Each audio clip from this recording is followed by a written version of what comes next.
Les billes, jouets d'enfance de millions de personnes, sont en fait créées à partir de millions de tonnes de déchets industriels.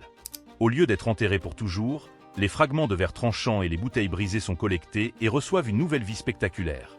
À travers un processus industriel en boucle fermée rigoureusement contrôlé, où chaleur, mouvement et temps sont précisément régulés, ces matériaux jetés perdent progressivement leur identité de déchets et se transforment en billes de verre parfaitement rondes. Dans cette vidéo, nous vous emmenons dans les coulisses d'une usine moderne de fabrication de billes en verre, révélant ce qui se passe vraiment à l'intérieur et traçant le voyage complet du déchet industriel à la bille finie. Les billes sont la preuve la plus claire de la Renaissance. Elles sont fabriquées à partir de verre recyclé, un matériau unique qui peut être régénéré indéfiniment, sans aucune perte de qualité. Peu s'attendraient à ce que derrière ces petites sphères se cache un empire industriel discret, générant près de 300 millions de dollars de revenus mondiaux chaque année, avec une production concentrée principalement en Chine, Inde, Mexique et dans plusieurs usines établies de longue date en Europe et aux États-Unis.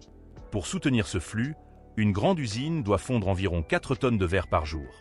De ce processus, des milliards de billes sont produites chaque année, reflétant l'échelle et l'intensité opérationnelle d'une industrie du recyclage fonctionnant en continu à travers le globe. Le voyage d'une seule bille commence dans ce qui semble être des tas de déchets sans valeur. Les bouteilles d'eau en verre, bouteilles de bière et bocaux alimentaires ne disparaissent pas après la fin de leur vie utile. Au contraire, ils entrent discrètement dans un cycle d'existence entièrement nouveau. Dans de nombreux pays, les gens les retournent à des machines automatiques de retour de bouteilles placées dans les supermarchés, stations-service ou zones résidentielles. Là, chaque bouteille passe par des systèmes de scan et capteurs optiques qui identifient son matériau, sa couleur et son aptitude au recyclage. En quelques secondes seulement, la machine confirme si la bouteille est valide et rembourse à l'utilisateur une petite somme d'argent, encourageant un comportement de collecte responsable.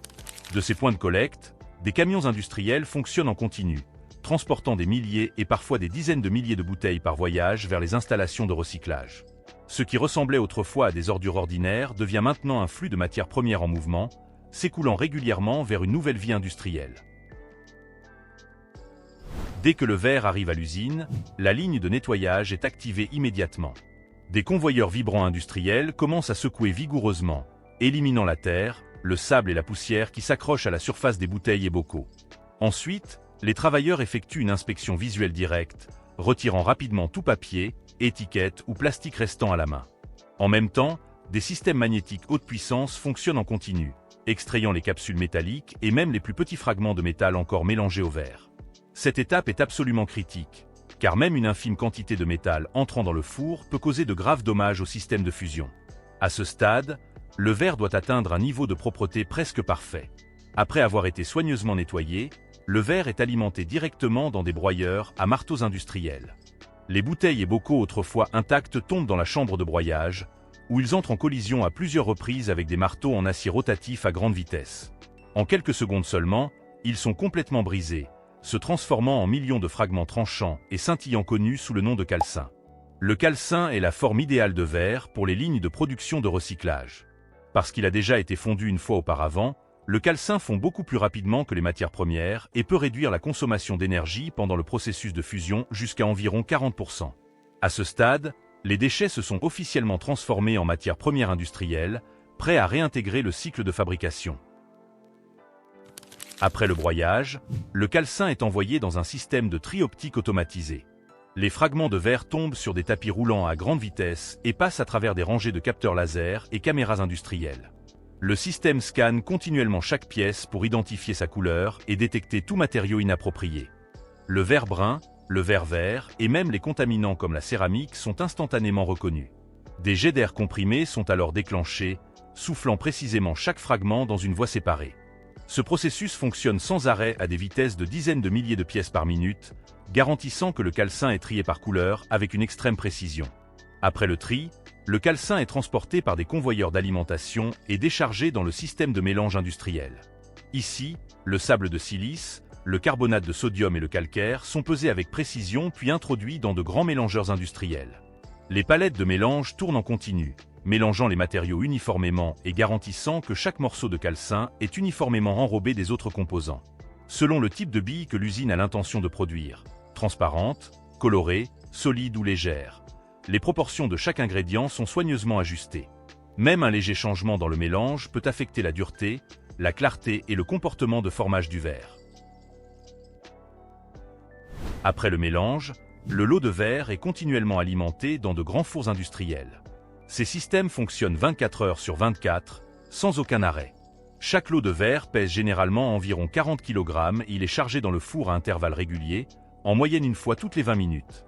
La température à l'intérieur du four est constamment maintenue à environ 1100 degrés Celsius, plus chaud que la lave volcanique. Les travailleurs doivent porter des combinaisons résistantes au feu et des gants de protection épais car la chaleur dans la zone environnante, approchant 1650 degrés, est presque insupportable. À l'intérieur du four, les particules solides se ramollissent progressivement, se lient ensemble et passent à un état de verre complètement fondu. À la base du four, le verre fondu s'écoule à travers un orifice dans un flux régulier et contrôlé.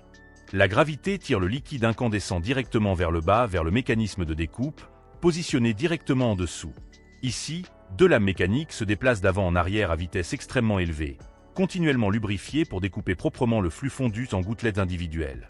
La taille de chaque gouttelette est déterminée par l'équilibre entre le débit de verre et la vitesse d'ouverture et de fermeture des lames de découpe. Dans des conditions de fonctionnement standard, ce système produit environ 4 billes par seconde, soit près de 240 billes par minute. Chaque gouttelette mesure environ 1,7 cm de diamètre. Immédiatement après avoir quitté l'unité de découpe, les gouttelettes de verre chaude sont guidées dans un système d'arbres en spirale tournant continuellement. Ces arbres sont précisément synchronisés en vitesse et en espacement, forçant chaque gouttelette à rouler et tourner constamment pendant qu'elle se déplace le long de la ligne. Sous l'effet combiné de la gravité et du mouvement rotatif, le verre ramolli se redistribue uniformément dans toutes les directions et forme progressivement une sphère parfaite. Cette rotation continue empêche les surfaces plates de se former pendant que le verre est encore mou. Elle maintient également les billes séparées les unes des autres, évitant les collisions et les empêchant de coller aux surfaces des arbres. Les arbres en spirale mesurent environ 1,5 m de long, fournissant suffisamment de temps pour que le verre refroidisse, se stabilise et verrouille sa forme sphérique. L'espacement entre les arbres est ajusté avec une grande précision pour contrôler la taille finale de chaque bille.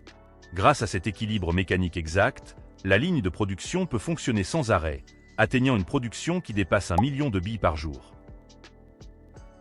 La coloration et la création de motifs sont ensuite effectuées pendant que le verre est encore chaud et hautement formable. Des oxydes métalliques sont introduits directement dans le four ou alimentés par des pores spéciaux près de l'orifice, où le verre fondu s'écoule en flux régulier. À ce moment, des opérateurs qualifiés contrôlent à la fois la position et la quantité de verre coloré ajouté, lui permettant de fondre et de former des flux de couleurs distincts à l'intérieur du verre de base. Pour les lignes de produits spéciaux, les artisans peuvent intervenir directement dans la zone de l'arbre de roulement. De la frite de verre fine est saupoudrée sur les billes en mouvement, ou des tiges de verre coloré chauffées, connues sous le nom de canne de verre, sont soigneusement touchés au flux fondu pour créer des effets tels que des motifs œil de chat ou des stries tourbillonnantes. Parce que les couleurs ne se mélangent pas complètement, chaque bille développe son propre motif unique, ne rendant jamais deux billes exactement identiques. Après avoir quitté les rouleaux de formage, les billes sont encore extrêmement chaudes. Elles sont guidées à travers une goulotte et tombent directement dans des tambours en acier de 250 litres, suffisamment épais pour résister aux températures élevées. À l'intérieur de ces tambours, les billes sont laissées intactes et autorisées à refroidir naturellement pendant environ 24 heures, donnant autant de chaleur de s'échapper lentement et empêchant le choc thermique à l'intérieur du matériau. Une fois que les billes ont suffisamment refroidi et atteint le niveau de stabilité requis, les travailleurs les déchargent dans des brouettes et les transportent directement vers la zone de préparation pour l'emballage. Là, chaque lot est pelleté et versé directement dans des sacs prépositionnés, avec des mouvements rapides et décisifs, mais toujours soigneusement contrôlés. Chaque sac est ensuite placé sur une balance pour vérifier son poids. Les travailleurs ajustent immédiatement la quantité de billes jusqu'à ce qu'elles répondent à la norme spécifiée. Une fois le poids correct atteint, l'ouverture du sac est redressée et introduite dans une machine à coudre qui le ferme solidement pour empêcher tout déplacement pendant le transport. Les sacs finis sont ensuite empilés soigneusement dans l'entrepôt, disposés en rangées ordonnées et prêts pour l'expédition. Parallèlement aux machines entièrement automatisées, les billes avec des motifs spéciaux sont encore fabriquées entièrement à la main par des artisans qualifiés. Après que le verre ait été complètement fondu dans le four, l'artisan utilise une longue tige métallique et la plonge directement dans la masse fondue pour recueillir une quantité contrôlée de verre. L'artisan laisse refroidir légèrement pendant quelques secondes, puis la replonge dans le four pour la recouvrir d'une autre couche de verre fondu. Ce processus est répété plusieurs fois pour augmenter à la fois la taille et la stabilité structurelle de la pièce. Une fois la quantité désirée de verre accumulée, La masse fondue est roulée uniformément sur une surface métallique plate. Pendant que le noyau de verre est encore chaud et malléable, l'artisan commence à créer les motifs internes. Des tiges de verre colorées ou de petits fragments de verre contenant des paillettes sont préparés à l'avance sur une plaque métallique qui a été chauffée à un état fondu. Le noyau de verre est roulé directement sur ces matériaux, permettant aux couleurs et éléments décoratifs d'adhérer à sa surface. La pièce entière est ensuite retournée dans le four, de sorte que les couches colorées puissent fondre et fusionner complètement avec le noyau. Après cela, l'artisan applique une couche extérieure supplémentaire de verre transparent, scellant les motifs à l'intérieur et verrouillant le design en permanence dans le corps de verre. La masse de verre à motif est attachée à un outil rond en forme de disque à l'extrémité d'une tige métallique. L'artisan tire ensuite lentement et régulièrement le verre à une longueur d'environ 5 mètres.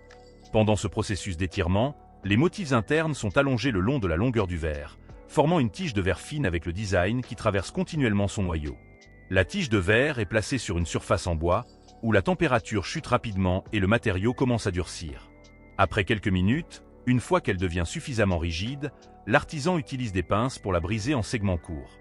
Chaque segment contient une portion complète du motif original, prête à être utilisée comme élément décoratif à l'intérieur de billes individuelles. Après avoir été coupés, les segments de verre sont réchauffés à l'aide d'une flamme directe. L'artisan porte des lunettes de protection et concentre la chaleur sur la section à motif. Lorsque le verre atteint le bon niveau de souplesse, l'artisan tord doucement le segment à la main. Ce cycle de chauffage et de torsion est répété plusieurs fois pour contrôler précisément la forme interne du motif. Après que le motif ait été complètement tordu et formé, le segment de verre est placé dans un moule pour le façonner en sphère. La tige le reliant à la tige de verre est réchauffée et coupée avec des pinces, après quoi la surface reçoit un chauffage final pour qu'elle puisse naturellement s'arrondir. La bille est ensuite transférée dans un four de recuit, où elle refroidit lentement pendant plusieurs heures. Les billes ne sont pas créées par chance. Elles sont le résultat d'un système industriel fonctionnant avec une précision quasi parfaite. La température est maintenue stable, la vitesse est calculée à l'avance, et chaque mouvement est répété des millions de fois sans déviation. La ligne de production fonctionne en continu, sans pause, et ce n'est que lorsque chaque maillon unique se déplace en parfaite synchronisation que le verre peut devenir un produit fini uniforme, fiable et cohérent. Et c'est ainsi que les usines produisent jusqu'à 1 million de billes par jour. Et maintenant que vous connaissez tout ce processus, laissez-moi vous poser une question qui dérange. Qu'est-ce qui est le plus choquant? Voir des déchets devenir parfaits ou réaliser à quel point nous en produisons? Donnez votre avis en commentaire. Si ce documentaire vous plaît, alors n'oubliez pas de mettre un like, de vous abonner et d'activer la cloche pour ne manquer aucun de nos contenus. Mais ne partez pas encore, ce n'est pas tout. La suite de cette vidéo sera tout aussi passionnante. Alors restez avec nous jusqu'au bout.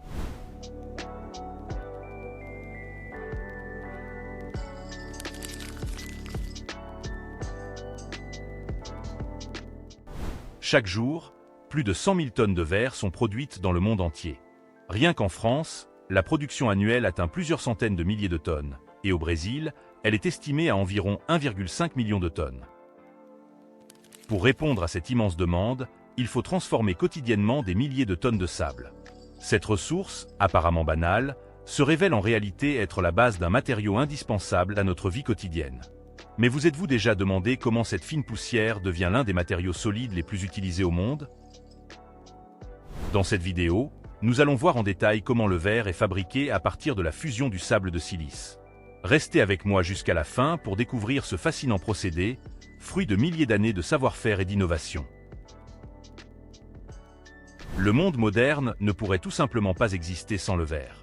Cette invention extraordinaire de l'ingénierie est présente absolument partout autour de nous. On la retrouve dans les immeubles, dans les voitures, dans les smartphones, dans les lunettes, dans les écrans plats, et même dans les panneaux solaires qui alimentent une partie de notre énergie renouvelable. À première vue, le verre peut sembler fragile, mais il est en réalité capable d'une résistance étonnante. Lorsqu'il est trempé ou renforcé, il peut supporter des températures extrêmes, des pressions élevées et même des impacts violents. Grâce à sa robustesse et à sa polyvalence, le verre est devenu un matériau incontournable de la construction, de l'industrie et de la science. On pense que sa découverte remonte à l'Antiquité, lorsque des peuples anciens chauffèrent accidentellement du sable riche en silice avec des cendres de bois contenant du carbonate de sodium. En refroidissant, cette combinaison donna naissance à une matière vitreuse, l'ancêtre du verre tel que nous le connaissons aujourd'hui. Des légendes racontent même que des marchands phéniciens auraient allumé un feu sur une plage et découvert, le lendemain, cette matière translucide qui brillait sous le soleil. Les plus anciens objets en verre datent de l'Égypte ancienne et de la Mésopotamie, environ 3000 ans avant notre ère. Il s'agissait de petites pièces comme des perles, des amulettes ou des récipients, souvent opaques et colorés grâce à l'ajout de minéraux. En Égypte, le verre fut utilisé pour imiter les pierres précieuses et orner bijoux et objets religieux. Quelques siècles plus tard, vers 50 avant Jésus-Christ, les Romains inventèrent la technique du soufflage, qui révolutionna la production. Grâce à un simple tube creux, ils purent créer rapidement des amphores, des bouteilles, des coupes et des vitres. Cette découverte démocratisa l'usage du verre, qui cessa d'être un luxe réservé aux élites pour se répandre dans tout l'Empire. Au Moyen Âge, le verre connut un autre essor avec l'apparition des vitraux dans les cathédrales. Ces immenses compositions colorées, réalisées à partir d'oxyde métallique, permettaient de représenter des scènes bibliques tout en laissant entrer la lumière. Plus tard, à Venise, les maîtres verriers de l'île de Murano perfectionnèrent des techniques uniques comme le cristal de roche artificielle et les filigranes, donnant naissance à des pièces d'une finesse inégalée. Avec la révolution industrielle, de nouveaux fours et des machines modernes permirent la production à grande échelle. On vit apparaître les vitres planes destinées aux fenêtres et aux miroirs. Toutefois, le procédé demeurait coûteux et compliqué. Les plaques de verre étaient coulées sur des surfaces métalliques, puis longuement polies et poncées pour obtenir une surface lisse. Cela rendait la fabrication lente, peu efficace et très onéreuse. Un tournant décisif eut lieu en 1952, lorsque l'ingénieur britannique Sir Alastair Pilkington inventa la méthode dite du « flot de glace » ou verre flotté. Cette innovation consistait à faire flotter le verre fondu sur un bain d'étain liquide, garantissant une surface parfaitement plane et régulière. Grâce à ce procédé, il devint enfin possible de produire des vitres transparentes, lisses et uniformes, en continu, en grande quantité et à moindre coût. Aujourd'hui encore, plus de 90% du verre plat est fabriqué selon cette méthode. Les matières premières de base utilisées pour fabriquer le verre sont le sable de silice, le carbonate de sodium et le calcaire. On y ajoute souvent des morceaux de verre recyclés, appelés calcins, qui accélèrent la fusion et réduisent la consommation d'énergie, tout en limitant l'impact environnemental. Ce mélange de matières premières est appelé la batelée. Le sable de silice, représentant environ 60% de la composition, est extrait de gisements riches en quartz, comme les dunes, les lits de rivière ou les roches sédimentaires. Une fois collecté, il est lavé, tamisé et débarrassé de ses impuretés pour obtenir un matériau pur et homogène. Les grandes usines de verre peuvent recevoir jusqu'à 5000 tonnes de sable de silice par semaine. Les matières premières sont stockées dans d'immenses silos, puis soigneusement dosées et mélangées avant d'entrer dans le four. Chacun des composants joue un rôle spécifique. Le carbonate de sodium permet d'abaisser la température de fusion, tandis que le calcaire améliore la résistance du verre. Les éclats de verre recyclés, plus rapides à fondre, optimisent le rendement du four. D'autres additifs, comme les oxydes de fer, de cuivre ou de cobalt, apportent des teintes particulières, vert, bleu, brun ou même noir. Une fois préparée, la batelée est introduite dans le four de fusion. Ce four monumental, construit en briques réfractaires, fonctionne en continu 24 heures sur 24, parfois pendant 10 à 15 ans sans être éteint. La température y atteint entre 1500 et 1600 degrés Celsius, généralement grâce au gaz naturel. Les matières premières se liquéfient, libèrent des gaz et forment une masse homogène. La viscosité du verre en fusion est contrôlée en permanence pour garantir une qualité optimale. Le verre en fusion passe ensuite dans une zone plus chaude pour éliminer bulles et impuretés, assurant une composition et une homogénéité parfaite. À environ 1100 degrés Celsius, il s'écoule doucement sur un bain d'étain fondu, dans une atmosphère protégée composée d'azote et d'hydrogène pour éviter l'oxydation. La différence de densité fait flotter le verre sur l'étain, comme de l'huile sur l'eau. Grâce à la gravité et à la tension superficielle, la masse s'étale en une nappe continue, parfaitement plane et d'épaisseur uniforme. L'épaisseur finale dépend de la vitesse d'avancement du verre et du réglage de rouleau situé sur les bords. En sortant du bain, le verre est solide mais encore très chaud. Il entre alors dans un long four de recuit, appelé LER, où il est refroidi progressivement. Ce processus de refroidissement contrôlé empêche le verre de se fissurer ou de se briser trop facilement. Une fois stabilisé à température ambiante, il est transporté sur des convoyeurs pour être découpé par des machines automatiques. Ces dernières, équipées de pointes de diamants industriels, marquent la surface et permettent une cassure nette le long de la ligne de coupe. Les plaques peuvent être découpées en dimensions standardisées ou sur mesure. Tout le processus est supervisé depuis une salle de contrôle qui surveille en temps réel la température des fours, la qualité du verre, la vitesse de la ligne de production et la précision du découpage. Les plaques présentant des défauts sont immédiatement retirées, broyées et réintroduites dans la chaîne sous forme de verre recyclé. Les plaques validées sont empilées verticalement sur de solides chevalets métalliques, séparés par des protections pour éviter les rayures et les chocs, puis emballées et expédiées vers le marché. Dans le cas de la production artisanale, les étapes sont réalisées de manière beaucoup plus manuelle. Chaque four contient du verre fondu de différentes couleurs pour fabriquer des plaques variées. Les artisans utilisent des conches spéciales pour extraire le verre liquide, qu'ils doivent travailler rapidement afin qu'il ne se solidifie pas trop tôt. Plusieurs couleurs peuvent être mélangées pour créer des effets particuliers. Avant d'étirer la masse, le verrier la mélange avec un outil ressemblant à une grande fourche, puis la fait passer entre des rouleaux qui la pressent et l'aplatissent. L'écart entre les rouleaux détermine l'épaisseur finale. La feuille obtenue est ensuite recuite et refroidie progressivement pour éviter toute fragilité, puis découpée manuellement à l'aide d'outils munis de pointes en diamant ou en carbure de tungstène. Mais le verre ne se limite pas aux vitres ou aux bouteilles. Dans le domaine scientifique, il est utilisé pour fabriquer des fibres optiques qui transportent la lumière et permettent l'Internet à haut débit. Dans l'astronomie, il compose les miroirs géants des télescopes. En médecine, il est présent dans les seringues, les ampoules pharmaceutiques et même certains implants bioactifs. Le verre est aussi utilisé pour la sécurité, comme le verre par balle, ou dans les innovations récentes, comme les écrans pliables. C'est ainsi que plus de 100 000 tonnes de verre sont produites chaque jour à travers le monde. Cette matière, née de la rencontre entre sable, feu et ingéniosité humaine, accompagne l'évolution de nos sociétés depuis plus de 5000 ans. Surtout, n'oubliez pas de mettre un like, de vous abonner et d'activer la cloche pour ne manquer aucun de nos prochains contenus. Laissez également un commentaire pour nous dire d'où vous nous regardez et ce que vous avez pensé de ce contenu.